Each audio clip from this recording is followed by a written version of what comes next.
July 5, 1943. The first light of dawn creeps across the Russian steppe, painting the horizon in pale gold. A damp fog clings to the fields outside the village of Cherkaskoy, and the air carries the heavy scent of diesel and churned soil. In the distance, the rumble of engines swells like thunder. Rows of brand-new German tanks stand poised, their angular silhouettes glinting with dew. Among them, the Panther, sleek, menacing, and hailed by Hitler himself as the new king of the battlefield. From afar, the sight is almost theatrical. Long lines of armored beasts, their camouflage freshly painted, their crews steeling themselves for the largest tank battle the world has ever known.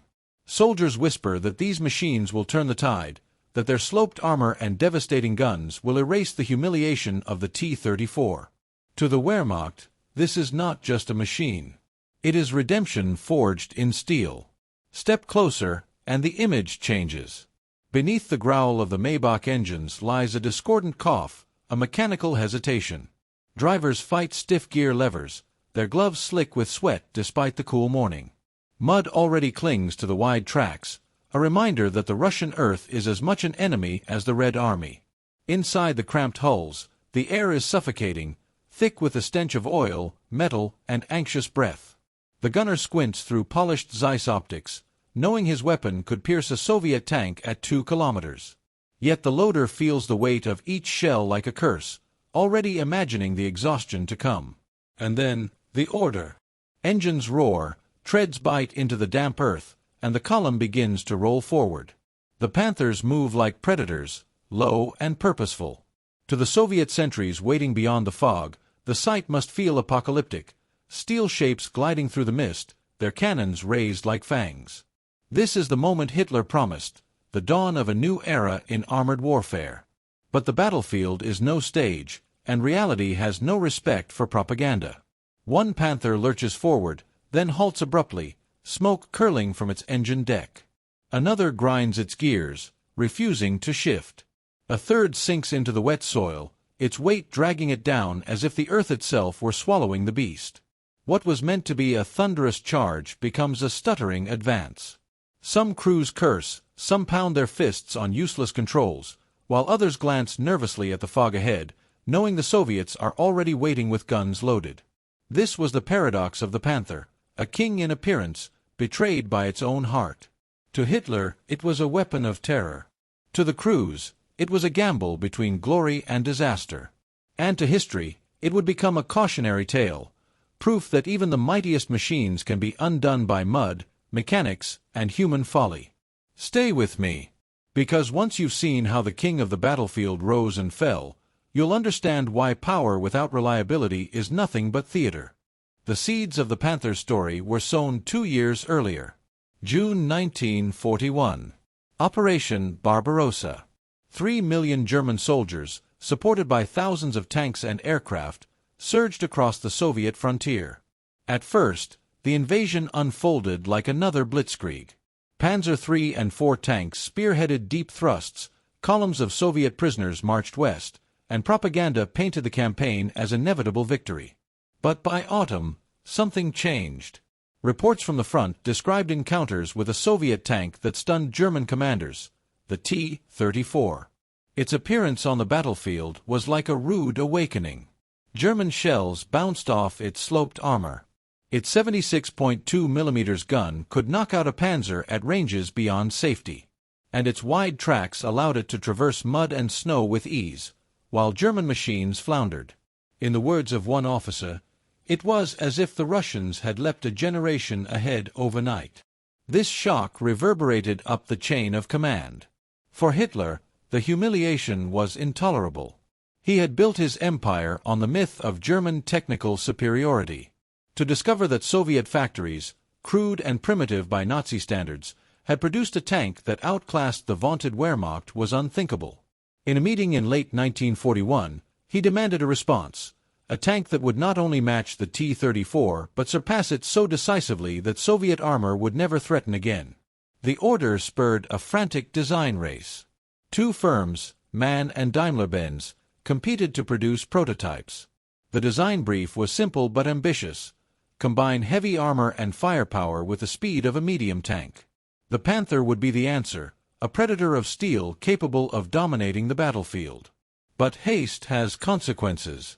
Engineers raised concerns. The weight would strain the Maybach engines, the new transmission was untested, the suspension overly complex.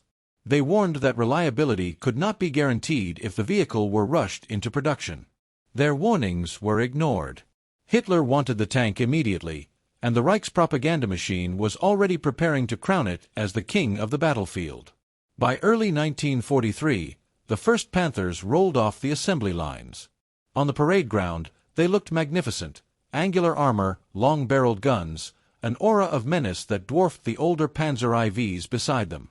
Hitler personally praised their appearance, declaring them proof of German genius. But the veneer of invincibility concealed fragility. Factories had cut corners, training was minimal, and supply chains were already strained. The Panther's true trial came at the Battle of Kursk in July 1943. Nearly 200 of the new tanks were committed to the offensive. On paper, they were unstoppable. Their guns could pierce any Soviet tank at long range, their armor shrugged off most Soviet shells, and their crews entered the battle with confidence. Reality struck almost immediately. Engines overheated. Gearboxes failed. Panthers caught fire before even reaching the front lines. Within days, more than half were out of action, not destroyed by Soviet fire, but crippled by their own mechanics. For the crews, it was a bitter revelation. They had been promised the future of armored warfare, but many found themselves stranded in smoking hulks, cursing the very machine meant to save them. Letters and diaries capture the frustration. One tanker wrote, "It was a weapon both feared and cursed, feared by the Russians, cursed by us." Another described abandoning his Panther after it refused to start during an advance, watching helplessly as Soviet shells rained down around the immobilized hulk. The paradox was now plain. The Panther was both terrifying and unreliable, a weapon that inspired dread but consumed its own divisions through attrition. German commanders saw the problem clearly.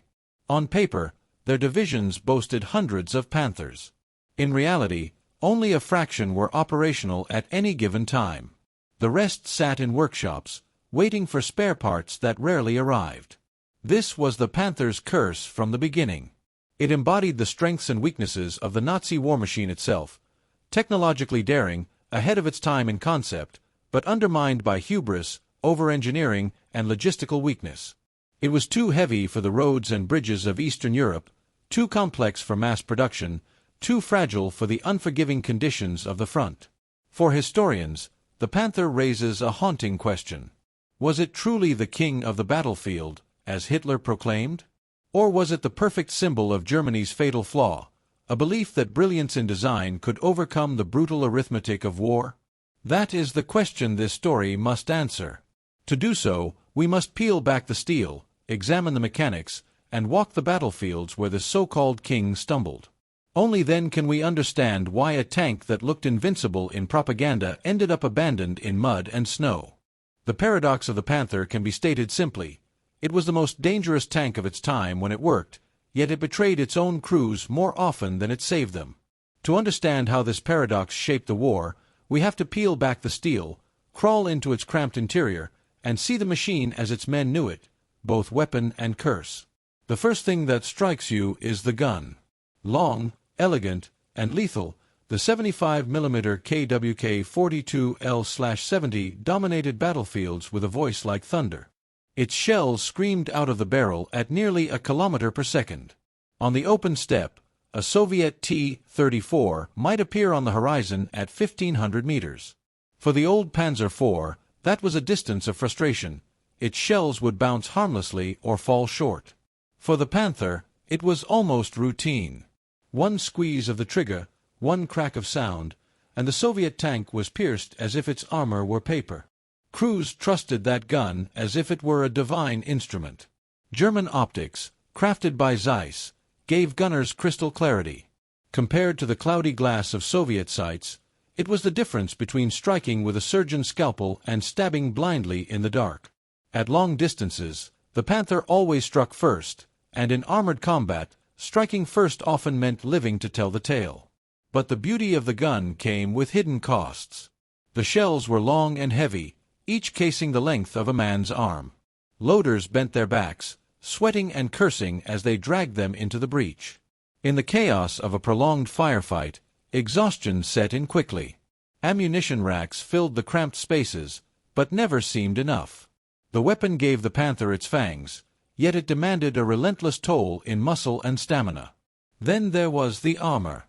From the front, it looked invincible, and in many ways, it was. The glassy plate, 80 millimeters thick, sloped at 55 degrees, turned away Soviet rounds with contempt.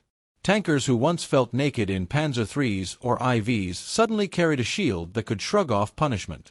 For the first time since Barbarossa, German crews felt they could advance without being instantly shredded. But war rarely offers the courtesy of a frontal duel. The Panther's sides and rear told a different story. At just 40 to 50 millimeters, they were soft targets. Soviet ZIS, 3 field guns, cheap and common, tore through them. Allied infantrymen with bazookas in Normandy hedgerows learned the same lesson.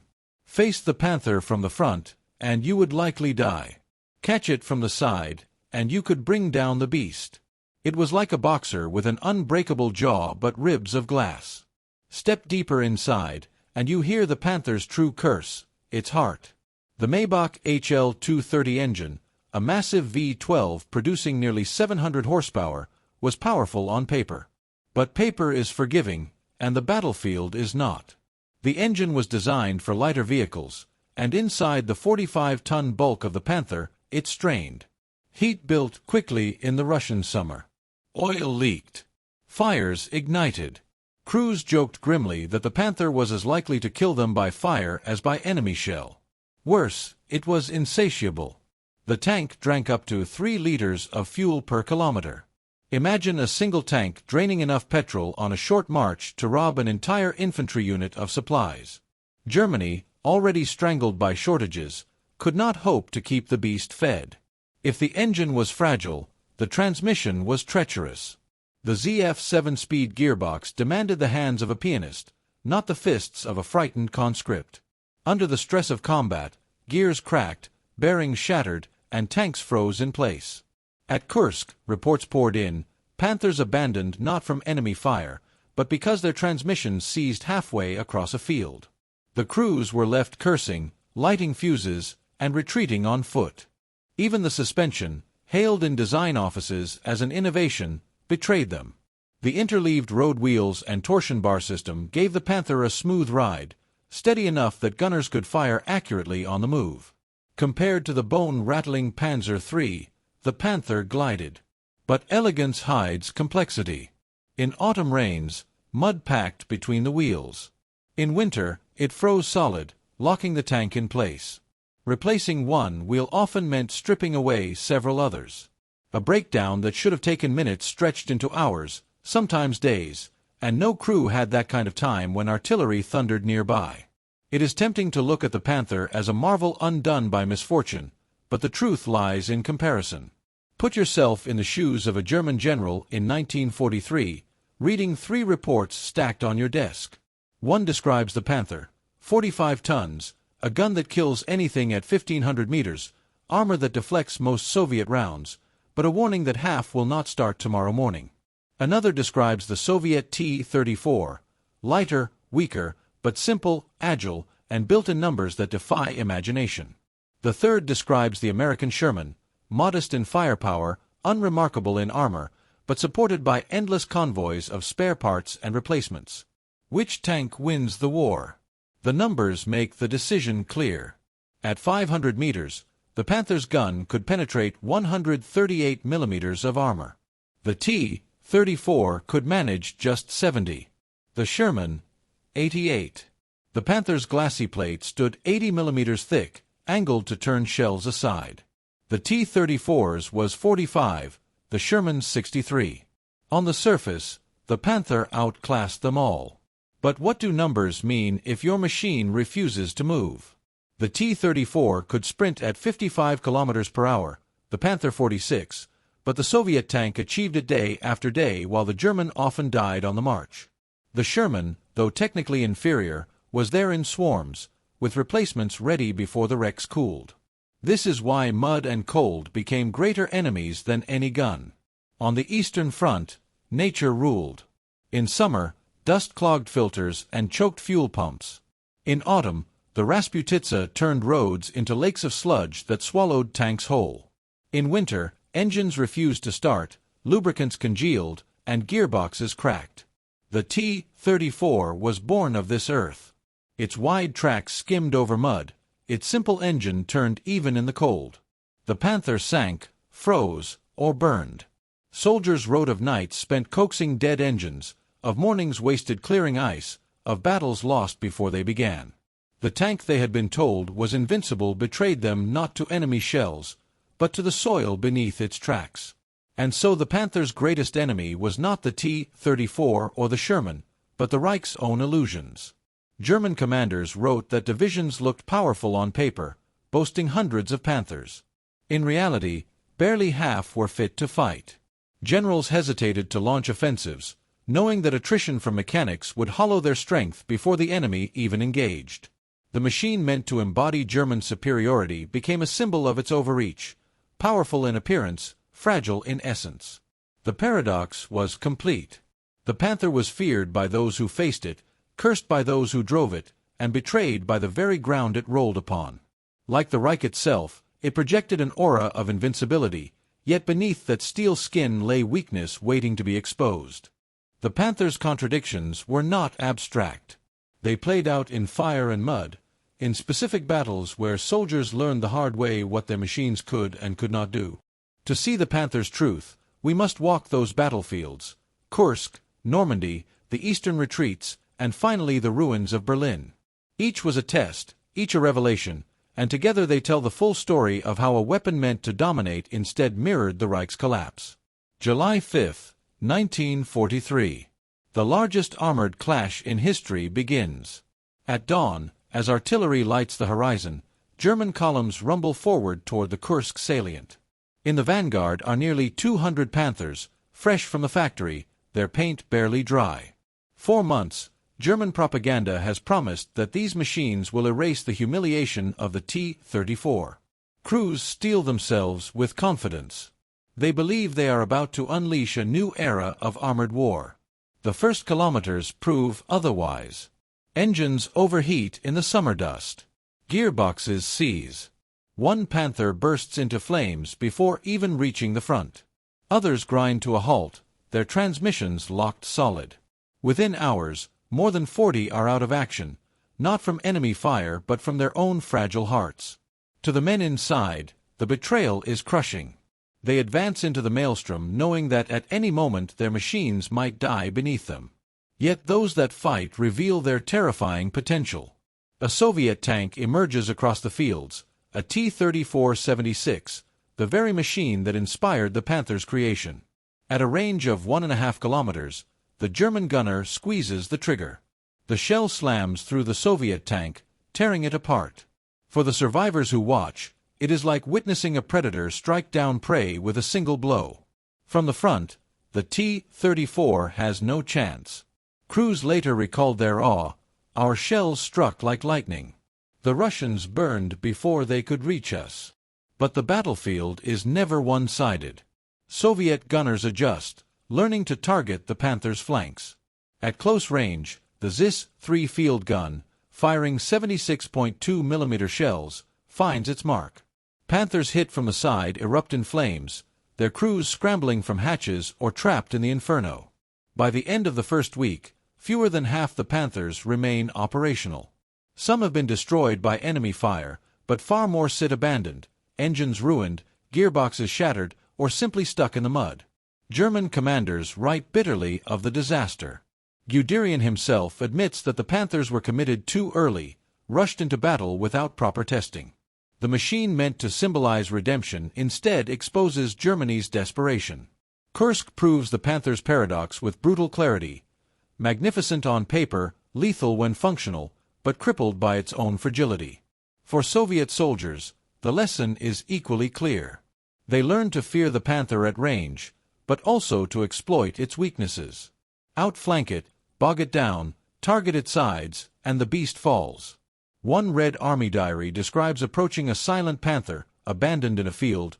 It looked like a predator at rest, but it was already dead before we touched it. The baptism of fire leaves scars. German crews come to see their tanks not as saviors but as burdens.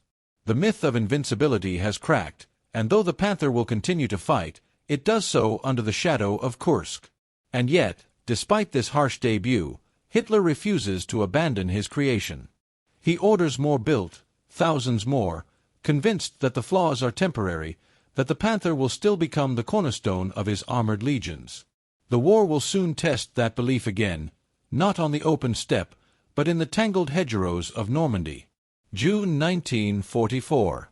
The Allies land on the beaches of Normandy, storming ashore with Shermans, Churchills, and Cromwells. The German High Command rushes Panthers to the front. Here, in theory, they should shine. Their long guns can kill a Sherman at over a kilometer. Their armor can shrug off most Allied shells. Crews are confident that in tank duels, they remain kings. But Normandy is no steppe. It is a maze of bocage, thick hedgerows, narrow lanes, sunken roads. The Panther, designed for sweeping maneuvers, finds itself trapped in a landscape built for ambush. Its long gun, deadly at range, becomes cumbersome in tight corridors. Its massive bulk grinds forward slowly, telegraphing its position to lurking foes. Allied crews fear the Panther at a distance. Veterans describe the terror of hearing a high-velocity shell crack across a field, slicing through a Sherman before they even saw where it came from. But up close, the balance shifts. Sherman swarm, darting around corners, striking from the sides and rear. Air support swoops down, rockets slamming into columns. What the Panther dominates in theory, it loses in practice. German diaries capture the frustration. One commander notes that for every Sherman his Panthers destroy, 2 more appear. Another describes losing half his tanks not to enemy fire but to air attack and fuel shortages. "We kill them one by one," he writes, "but they return in waves, and our machines die without fuel." The numbers tell the story. A Panther could kill a Sherman at ranges beyond 1,500 meters. Yet Allied doctrine never relied on single tanks winning duels. Instead, they relied on massed firepower, combined arms, and relentless supply. By the end of the Normandy campaign, German armored divisions are shadows, their Panthers either destroyed or abandoned. The Allies, meanwhile, have already shipped in replacements. The bocage teaches a cruel lesson. A tank can be technically superior, but war is not a laboratory. Terrain, numbers, and logistics matter more than perfection. The Panther is still feared, but the fear no longer guarantees victory. And as the Allies break out of Normandy, pushing east toward the Reich, the Panther faces its most grueling test yet, the long retreat across the Eastern Front, where mud and snow wage war as ruthlessly as the Red Army. By late 1944, the war had turned. The Red Army surged westward, its armored spearheads smashing through German lines and rolling relentlessly toward the Reich. Panthers, once meant to spearhead offensives, were now dragged into desperate rearguards. Their task was no longer conquest but survival, to slow the Soviet tide long enough for German infantry to escape, to buy time with fire and sacrifice. On paper, the divisions looked formidable. Reports often listed more than 100 Panthers in a unit. In reality, fewer than half could be coaxed into battle at any given moment. The rest sat in workshops, their engines gutted, their transmissions seized, waiting for parts that never came. The retreat through Poland and East Prussia exposed every weakness the Panther carried. In the snows of winter, engines refused to start, metal contracting until gears cracked and oil froze like tar. Crews lit fires under their tanks, trying to warm the Maybach engines into life. In the thaw, the opposite curse arrived, the Rasputitsa. Roads dissolved into rivers of mud, swallowing tanks up to their hulls. The Panther's 45 tons sank deeper than the lighter T-34s, its tracks churning but failing to gain traction. Crews cursed as their machines bogged down, easy prey for Soviet artillery. One officer later wrote with bitter honesty, "We burned our Panthers more often than the Soviets did. It was not the enemy, but the mud and the machine itself, that defeated us." His words were echoed across diaries and reports. Time and again, Retreating units set demolition charges inside their own tanks, watching them explode in fireballs to deny them to the enemy. Soldiers trudged west on foot, leaving behind the very machines they had been told would save them. Meanwhile, the Soviets adapted.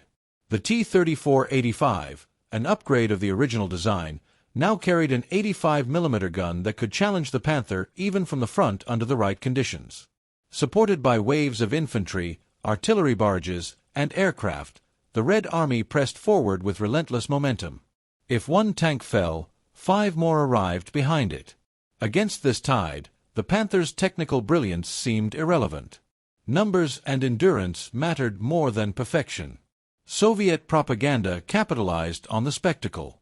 Photographs of captured Panthers, half buried in mud or lined up as trophies in Moscow, circulated widely. To the Red Army soldier, the Panther was both fearsome and fragile, a beast that struck hard but could not endure. To the world beyond, these images were proof that German invincibility was crumbling. The eastern retreat was not a single battle but a slow, grinding collapse. At every stage, the Panther played its paradoxical role, terrifying in ambush, capable of knocking out columns of Soviet tanks, yet constantly abandoned, burned, or destroyed by its own frailty.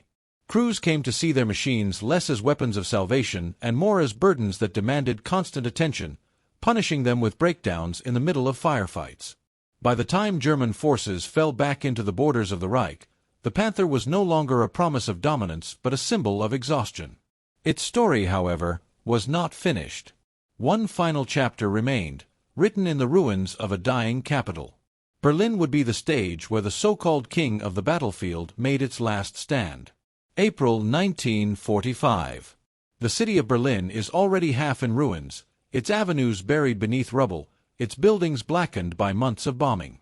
Soviet artillery thunders day and night, shaking the ground as the Red Army encircles the heart of the Reich. Inside this collapsing world, the Panther prowls for the final time. These are not the sweeping armored thrusts of 1941 or the grand offensives of Kursk. The Panthers of Berlin are ghosts, shadows of divisions that once numbered hundreds. Most are dug in as static fortresses, their hulls sunk into intersections, their turrets peering down shattered streets like watchful predators in a dying zoo. Fuel is too scarce to move them. Spare parts no longer exist.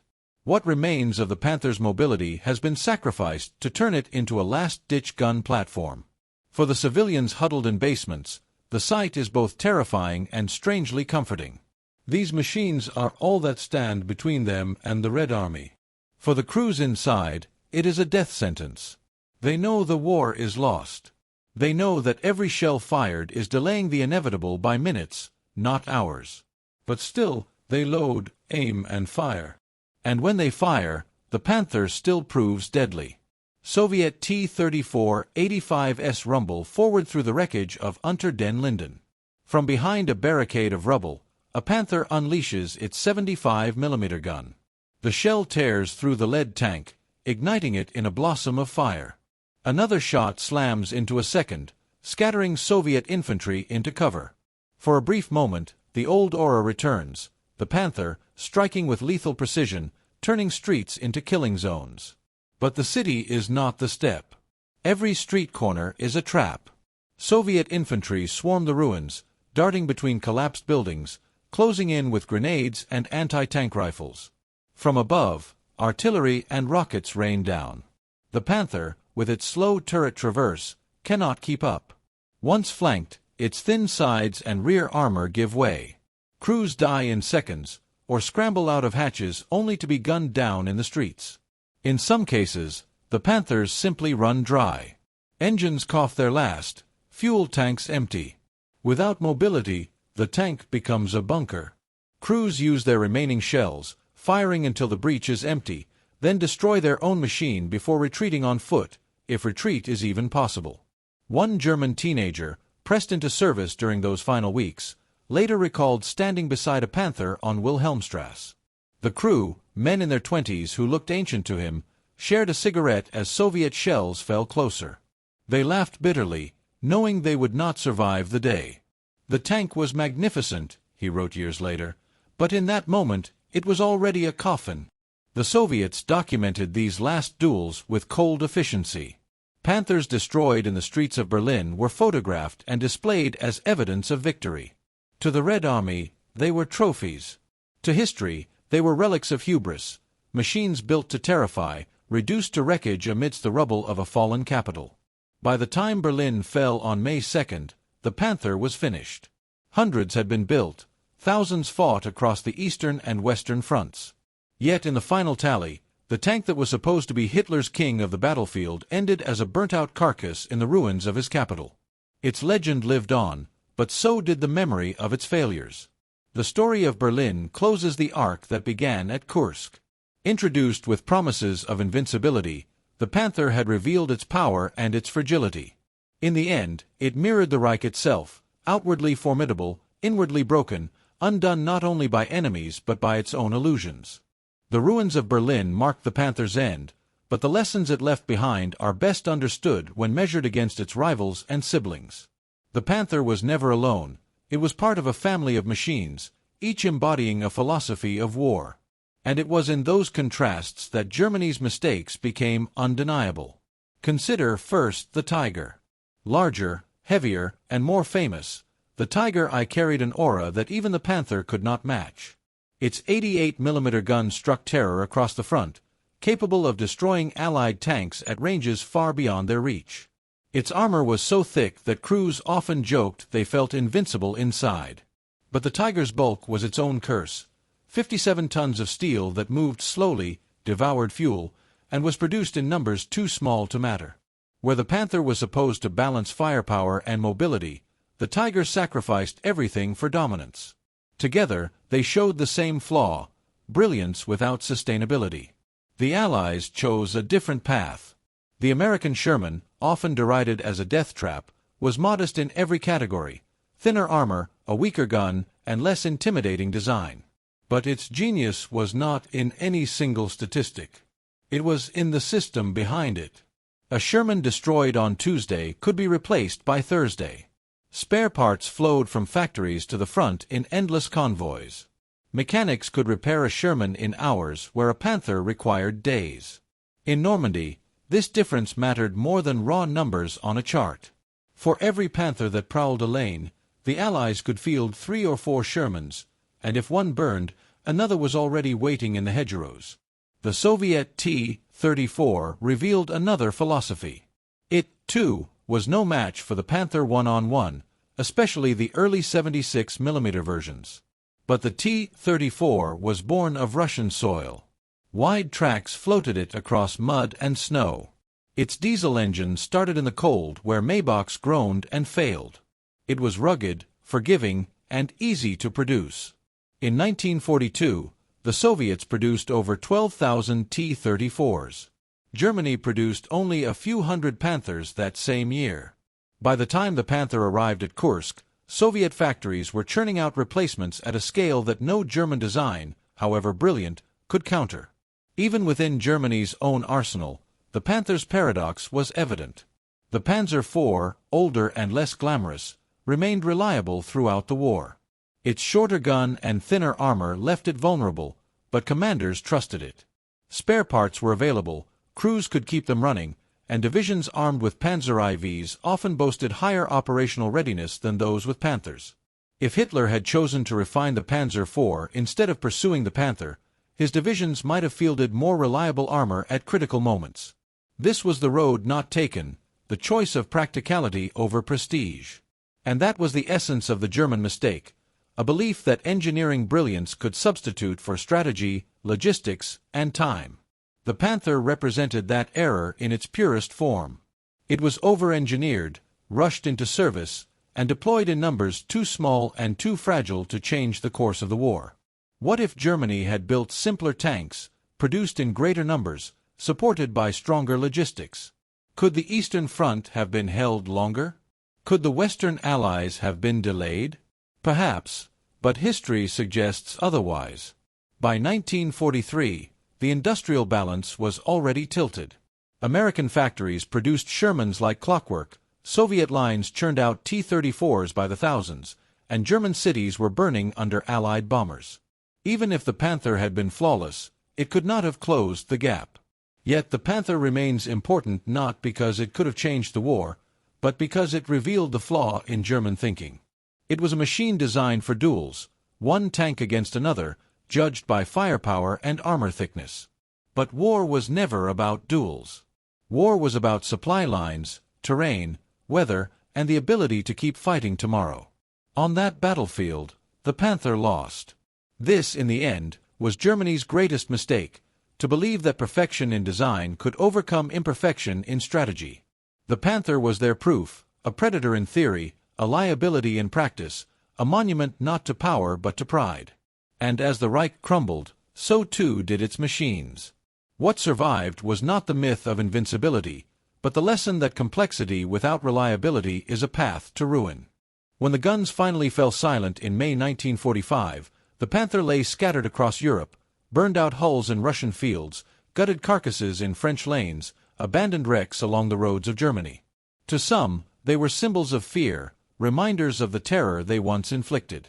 To others, especially the men who had served in them, they were bitter monuments to promises unfulfilled. The soldier's perspective was often the harshest. Letters and memoirs paint a picture of crews torn between pride and resentment. Many admitted that when the Panther worked, it was a magnificent weapon. In those moments, one former gunner recalled, you felt like you commanded the battlefield. But more often, the tank betrayed them. Breakdowns in the mud, engines that caught fire, hours spent repairing wheels in freezing snow, these became the defining memories. For these veterans, the Panther was not a savior but a burden, one they carried until the Reich collapsed around them. Propaganda told a different story. During the war, Nazi newsreels presented the Panther as proof of German genius, a machine that would secure victory against overwhelming odds. After the war, Soviet and Allied propaganda flipped the narrative. Films showed Panthers knocked out, captured, or abandoned, their hulks paraded as trophies. In Moscow, captured Panthers were rolled through Red Square, proof that even Hitler's king of the battlefield could be humbled. In the West, Allied reports emphasized the tank's unreliability, pointing to it as a symbol of German overreach. The same machine that once represented strength now embodied defeat. Yet the Panther's influence did not die with the Reich.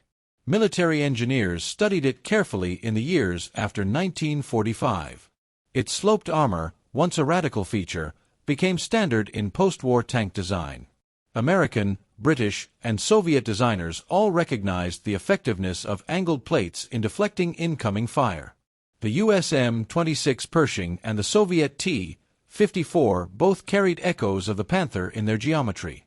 Even NATO tanks of the Cold War, like the German Leopard 1, traced part of their lineage back to the lessons learned from Panther design. But if its armor lived on, so too did the memory of its flaws. Post-war armies drew a clear conclusion: reliability was as important as firepower. The Panther had shown what happened when an army fielded machines too complex for the realities of combat. In response, Cold War tank philosophy leaned heavily toward simplicity and ruggedness. Soviet tanks especially reflected this lesson. The T-55, produced in staggering numbers, emphasized ease of maintenance, battlefield endurance, and the ability to fight in any condition. In this way, the Panther's failures shaped the tanks that would define global battlefields for decades. The Panther also left a cultural mark. For enthusiasts and historians, it became one of the most iconic tanks of World War II. Museums restored surviving examples, and books analyzed its design in painstaking detail. Some celebrated its firepower and sleek profile, elevating it as one of the most advanced tanks of its era. Others dismissed it as an overhyped disaster, a machine that looked formidable but collapsed under the weight of its own ambition. This duality mirrors the paradox we have traced all along: admired and feared, yet fatally flawed. On the human level, its consequences were immediate and tragic. For German divisions, the Panther's unreliability often meant lost battles and higher casualties. For Allied and Soviet soldiers, facing it was terrifying, but it also forced them to innovate. New tactics emerged: swarming, flanking, precision airstrikes. The Panther's presence accelerated the development of methods that would define modern combined arms warfare. In that sense, Even its strengths indirectly hastened Germany's defeat, by pushing its enemies to adapt faster and strike harder. Beyond tactics and technology, the Panther's legacy carried a symbolic weight.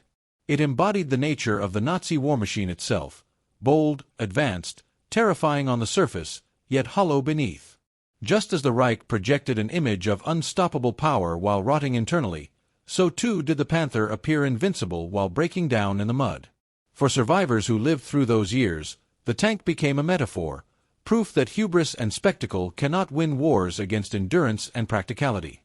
In post-war Germany, this symbolism carried heavy echoes. Veterans spoke of the Panther with mixed feelings, some proud of its design, others haunted by its failures. Historians debated whether it represented wasted potential or inevitable failure. For many Germans, it was a reminder of how their nation poured genius into machines while neglecting humanity, chasing glory while ignoring reality. The long-term consequences of the Panther reach far beyond the battlefields where it fought. It shaped doctrine, influenced design, scarred the memories of its crews, and became a lesson etched into military history. When modern officers study armored warfare, the Panther still appears, not as a blueprint to follow, but as a cautionary tale. A reminder that in war, reliability, logistics, and simplicity often matter more than brilliance. And so the Panther endures, not in fire and steel, but in memory. Its wrecks lie rusting in forests, its survivors sit silent in museums, and its story lives in the lessons drawn by generations of soldiers and scholars. It was born from fear, lived as a paradox, and died as a symbol. But its shadow still stretches across the study of war, a reminder that even kings of the battlefield can be betrayed by their own crown. The Panther's story began in panic, when German soldiers first stared down the sloped armor of the Soviet T-34. It lived through battles that shook the world: Kursk, Normandy, the endless retreats, and the final inferno of Berlin. And it ended where it began, not in triumph, but in contradiction. When it worked, the Panther was magnificent. Its gun could reach out across the steppe and destroy enemies before they even saw it. Its armor, angled and clever, turned aside shells that once shattered German tanks. Its silhouette inspired fear wherever it appeared. For a fleeting moment, it seemed to embody Hitler's boast, the king of the battlefield. But that crown was fragile. Beneath the steel lay flaws that no propaganda could hide. Engines that overheated and drank fuel faster than it could be delivered. Transmissions that seized at the worst possible moments. Suspension systems that jammed with mud and ice, turning elegant design into immobile wreckage. Time and again, soldiers abandoned their Panthers not to enemy fire, but to betrayal by their own machines. This paradox, brilliance undone by fragility, mirrored the Reich itself. Outwardly powerful, terrifying to behold, yet hollow at the core. The Panther was a tank designed for a war Germany could not win. Too complex, too resource-hungry, too fragile for the scale of the conflict. It dazzled, but it could not endure. From these ruins, lessons emerge. The first is that war rewards reliability. The Allies embraced this truth. The Sherman, often mocked for its thin armor, won not because it was superior in duels, but because it was always there, always replaced, always supplied. The Soviets embraced it too. The T-34 may have lacked finesse, but it carried soldiers across mud and snow, through the worst winters, and still rolled forward when the Panther froze in place. The second lesson is that numbers matter. Germany chased the perfect tank. The Allies built enough good ones. In the arithmetic of war, it was not perfection but persistence that prevailed. And the third lesson is that technology cannot save a flawed strategy.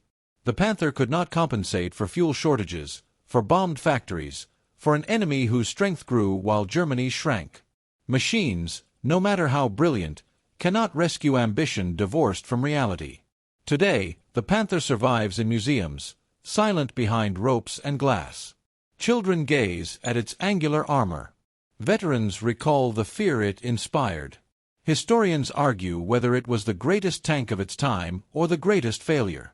But perhaps the truest way to see it is as both: a predator that hunted with terrifying precision, yet a beast that stumbled and fell under its own weight. And so we leave the battlefield, but the lesson lingers. Power without reliability is theater. Fear without endurance is illusion.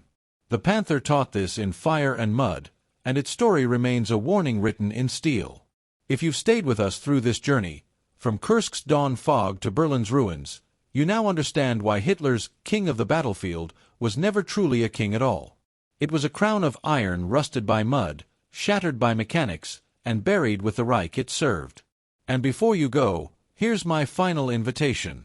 If this story made you see history in a new light, if it showed you that even the mightiest machines carry human flaws, then stay with this channel.